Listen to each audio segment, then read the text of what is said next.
Welcome to the second episode of Mythbuster series. आज हम जानेंगे कुछ और फ्रीक्वेंटली आस्क्ड मिसकंसेप्शंस के क्लैरिफिकेशंस के बारे में।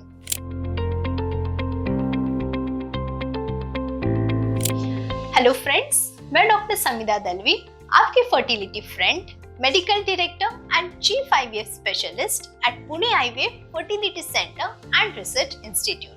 कई बार फीमेल्स को ये डर रहता है कि आईवीएफ के द्वारा जब उनके एग्स निकाले जाते हैं तो उनका एग रिजर्व हमेशा के लिए कम हो जाता है, जिससे उनकी फ्यूचर फर्टिलिटी अफेक्ट हो सकती है या तो फिर उनको जल्दी मेनोपॉज आ सकता है। लेकिन ऐसा नहीं है। हर मेंस्ट्रुअल साइकिल में आपके कुछ नए एग्स आपके ओवरीज में रिक्रूट होते हैं। उनमें से कोई एक एग बड़ा होता है, मैच्योर होता है और ओव्यूलेशन के द्वारा रप्चर होता है।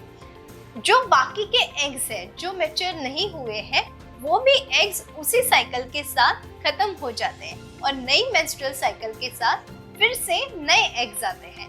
तो जब भी हम आपको आईवीएफ करते हैं, हम वो पर्टिकुलर साइकिल के, वो पर्टिकुलर मेंस्ट्रुअल साइकिल में जो एग्स रिक्रूट हुए हैं, सिर्फ उन्हीं एग्स को आपके बॉडी में से बाहर निकालते हैं। सो आईवीएफ करने की वजह से एग रिजर्व किसी भी महिला का कभी कम नहीं होता है या उसे जल्दी मेनोपॉज आने का डर नहीं रहता है। क्या आईवीएफ से फ्यूचर में कैंसर होने की संभावना बढ़ती है? तो the answer is no. According to the American Society of Reproductive Medicine, they have ample of evidence that the fertility treatments, fertility drugs या ओवेरियन स्टिमुलेशन के लिए यूज किए जाने वाले इंजेक्शंस या मेडिसिन की वजह से ओवेरियन कैंसर का रिस्क नहीं बढ़ता है। But in general there is a category of infertile couples like PCOS, wherein the condition in itself predisposes to slightly increased risk of endometrial cancer. But this risk is independent of whether you take fertility treatment or no. मतलब fertility treatment की वजह से वो risk नहीं बढ़ता है। They are already at risk because of the condition called PCOS। कई बार लोगों के दिमाग में ये भी रहता है कि आईवीएफ ये सिर्फ फीमेल इनफर्टिलिटी की ट्रीटमेंट है, बट ये भी ऐसा नहीं है। कई बार female parameters are absolutely normal, लेकिन there are certain parameters at the male counterpart, जैसे कि स्पर्म्स का काउंट, मोटिलिटी या मॉर्फोलॉजी बहुत कम होना या डीएनए फ्रैगमेंटेशन इंडेक्स बेहद ज्यादा होना। ये भी एक वजह है इनफर्टिलिटी की और ये भी एक कारण होता है जिसमें IVF can help you out. कई बार लोगों को ये लगता है कि IVF gives rise only to twin babies, but ऐसा भी जरूरी नहीं है।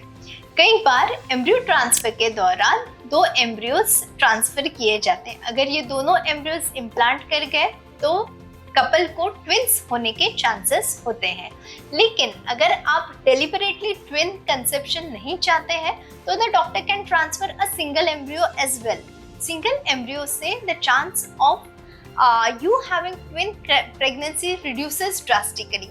But let me clarify here again that even with a single embryo transfer, you are at a risk of twin conception by 1.3%. कई बार पेशेंट्स ऐसा सोचते हैं कि आईवीएफ के बाद, एम्ब्रियो ट्रांसफर के बाद कंप्लीट बेड रेस्ट करना जरूरी होता है और उन्हें अपना जॉब छोड़ देना पड़ेगा।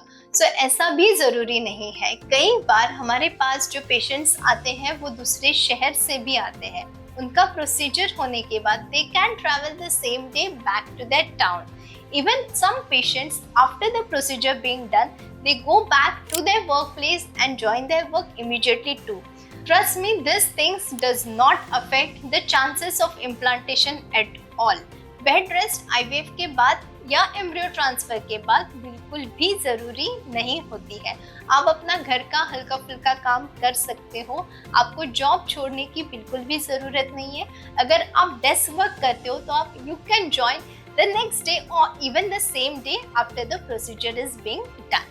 So ये था हमारा second episode of the Mythbusters series. आशा करती हूँ इससे आपके कुछ मिसकंसेप्शन जरूर क्लियर हुए रहेंगे। अगर अभी भी आपके दिमाग में कुछ भी डाउट्स है, कुछ भी कंफ्यूजन है, कुछ भी क्वेरीज है, तो please comment in the comment box below or get connected with us on the numbers given. Thank you.